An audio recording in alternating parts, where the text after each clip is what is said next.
I'm here to provide you a very merry welcome to the land of Maryland. We are at the Antietam National Battlefield. It's bright, I'm putting the sunglasses back on.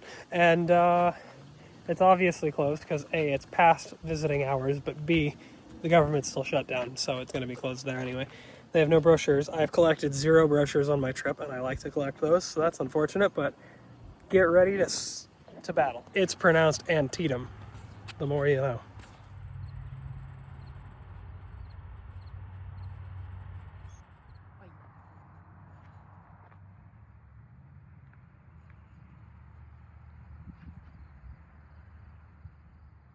That's called the Dunker Church. Apparently 23,000 people died here at this battlefield, making it the deadliest of the Civil War. This is the Pathenberger farm. The Union started their advance from here, and they ate all of his food, and he came back and had to live on crackers that he found out in the field for 5 days before he could actually come up with anything to eat.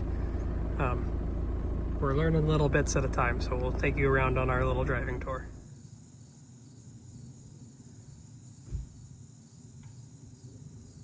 These are the East Woods. This is where the battle started. The first shots from the Union were here.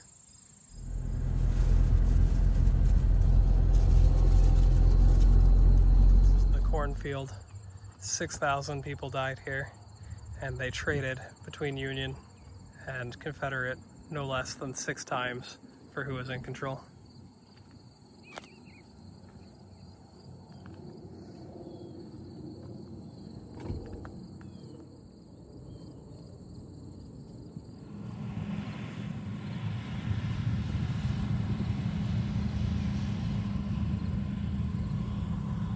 Wrong. This isn't the bloodiest battle of the Civil War, or the deadliest. It's the deadliest day.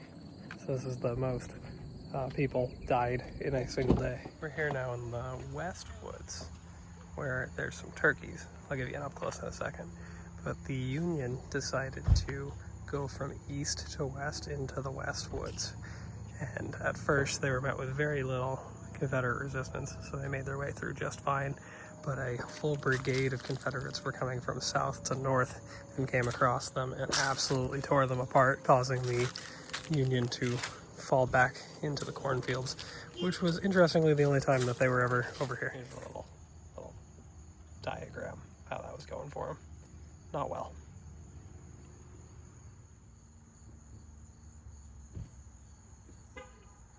Oh, those aren't turkeys, those are vultures.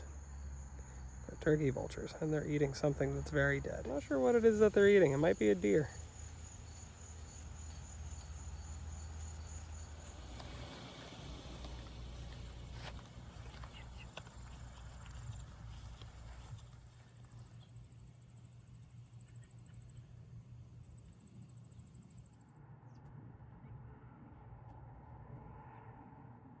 So the Moomaw Cemetery used to be the Moomaw Farm, and it was the Confederate front line, and when the Confederates started to have to fall back as the Union advanced down this way, they ordered it burnt down to make sure no sharpshooters could get up in there and use it as high ground.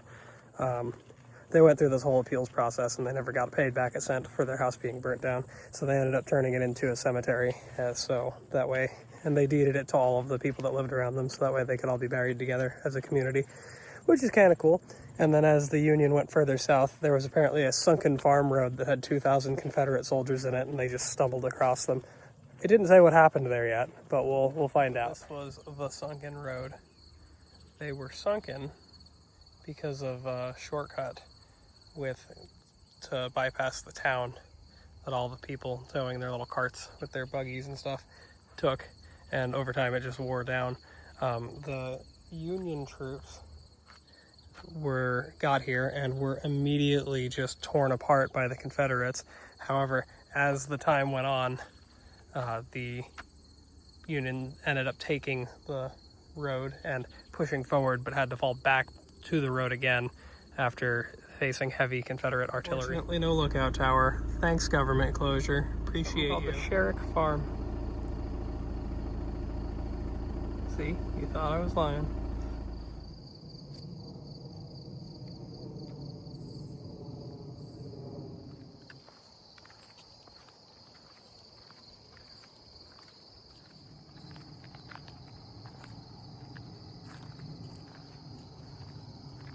This is the Burnside Bridge, and the Union was on one side and the Confederates were on the other after some fierce fighting, because this was the Confederates' fallback point, because the river is actually very hard to ford, especially with thousands of troops.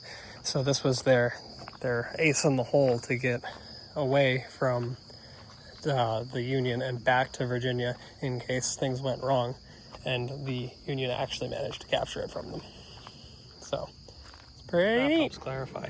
This way is Virginia, and the Union pushed them across deeper into Maryland so that there was no fallback. 600 people died in the attempt to capture and defend this bridge.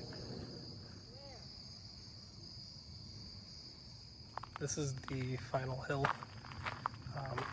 The Confederates had fallen back up here, and then Union had charged them. Lee and his Confederate army got some reinforcements and were able to hold off the Union until dark, where they then fled back over the Potomac River, and that was the end of the battle. It was declared a victory for the Union, and shortly after, Lincoln signed the Emancipation Proclamation. So there's your fun piece of trivia. Now we're just going to head to the cemetery, hopefully before it gets too dark, and head out of here.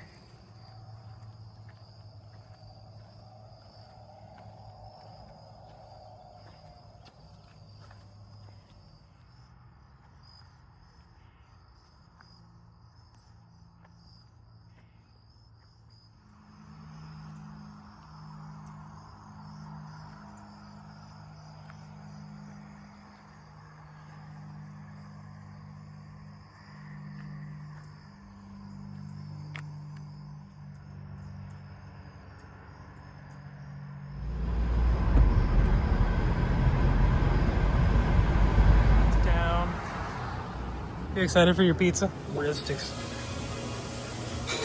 I ordered what I thought was going to be a calzone for two. And,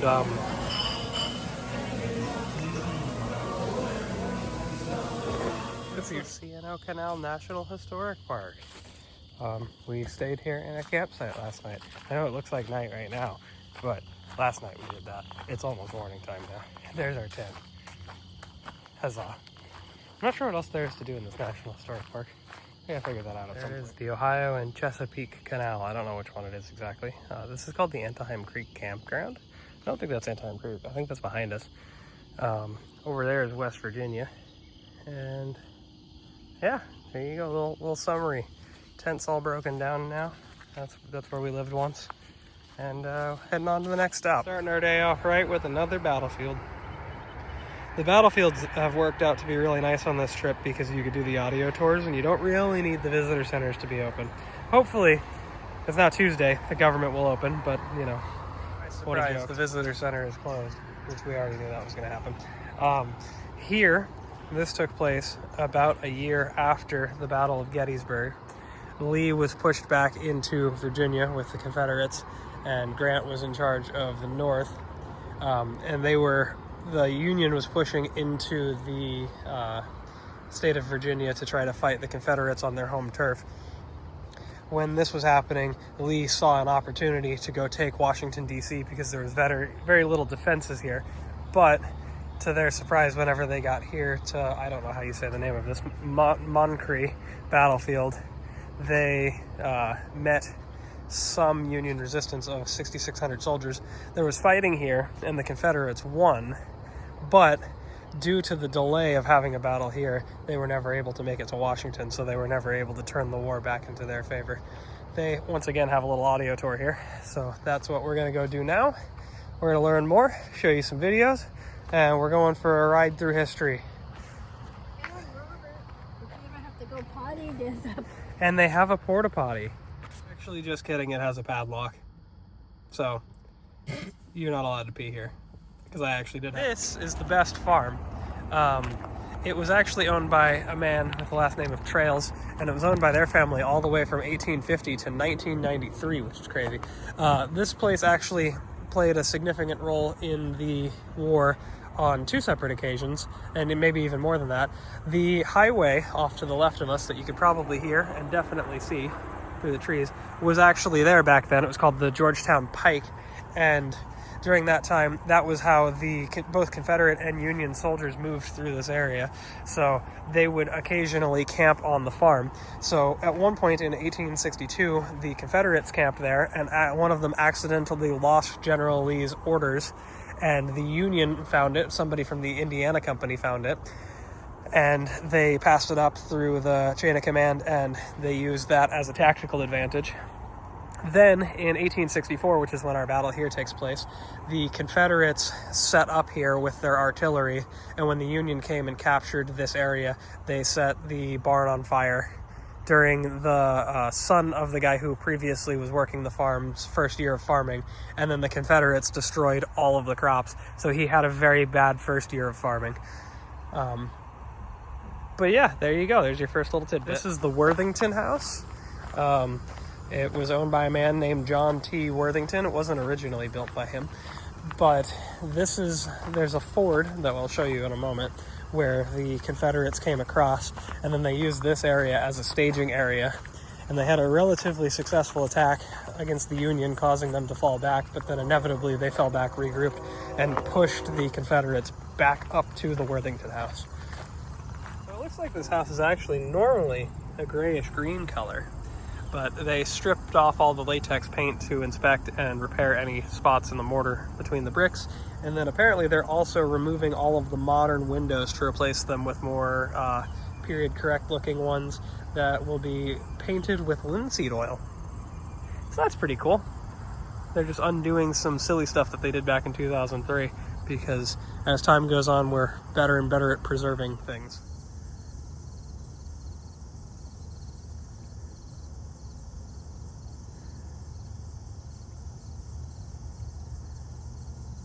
This is the site of the Thomas House. It's actually right over there, so we'll see it in a second. They used this during the entire war, both Confederate and Union. The Union was actually here in 1863 on their way to Gettysburg, and they used it during this battle as well, and they had sharpshooters in the house. This is the Thomas House, which is now the headquarters for the park. Got a bit of a better view of the whole thing. So there's the house. Off to the left is the tenant building. There's a covered bridge for some reason. And then back here, we have the barn that we park next to. So that's the Thomas farm. So this road here was Georgetown Pike at one point.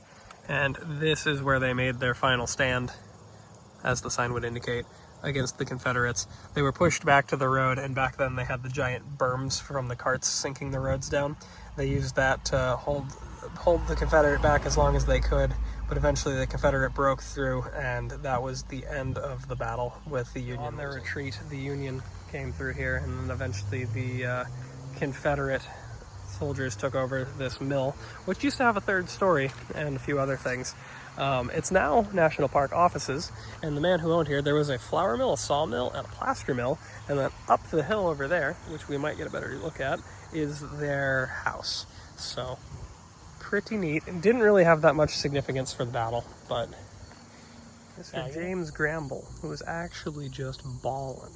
He built the biggest house, 17 rooms and 7 fireplaces, Italian marble mantles, a 3-story central hall and a grand staircase, coal-burning furnace and cooking range with lamps and hot and cold running water.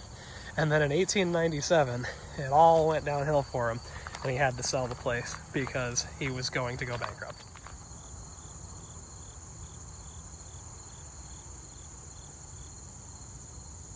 And now it's a historic preservation training center. Building over here that was probably had something to do with the mill. It doesn't say, but how neat that used to power the mills. Very pretty. 10 out of 10. This is the New Jersey Monument, and behind us is Monocacy Junction.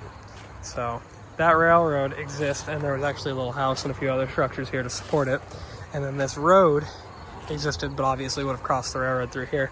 And then over there, where there's a steel bridge, you can vaguely see, that was actually one of the covered bridges that was relocated to the like the farms that we saw earlier, and that crosses the Monocacy River. So this was the really important part that they were trying to defend and obviously failed to do so. That is the end of our tour of Menachrie Battlefield. Honestly, the battlefields through Pennsylvania and Maryland towards the coast, way cooler than the ones throughout like Tennessee and stuff. So that's cool. Would recommend. I have no idea where we're gonna go next, but you'll find out soon. In Annapolis, Maryland, and we are gonna go to the Naval Academy. We just parked, we got a bit of a walk. We have made it to the U.S. Naval Academy. My mom would like me to show you this. Happy? No, don't take a picture of me. Don't take it. Second business entertaining schedule of any federally owned house in the United States. The White House is the only house that works at this end.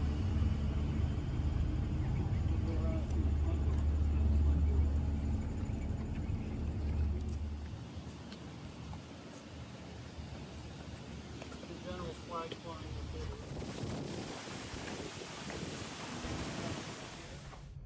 all the way down the aisle. When you get married, the bride starts right here.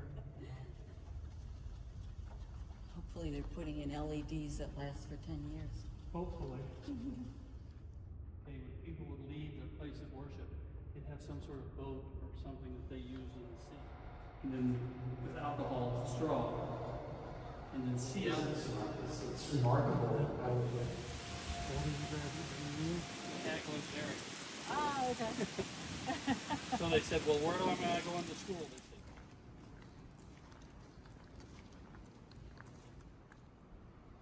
This Torah is 2,000 years old, and the pointer for it was carved from one of the old bunks at Auschwitz. Correction, that's from a tree, not one of the bunks. I did a little bit more reading because I saw this. We're getting crepes. Let's get crepey. We got 3 crepos. We have arrived at the Greenbelt Park in DC. I was planning on making this the next stop. Didn't really know what there was to do here. Was poking around on their website while we were leaving Annapolis and found out that they had camping here. And it's super close to DC and only $20 a night. So we're camping instead of getting a hotel because we like to save money in this household. And it's a great way to stay in shape.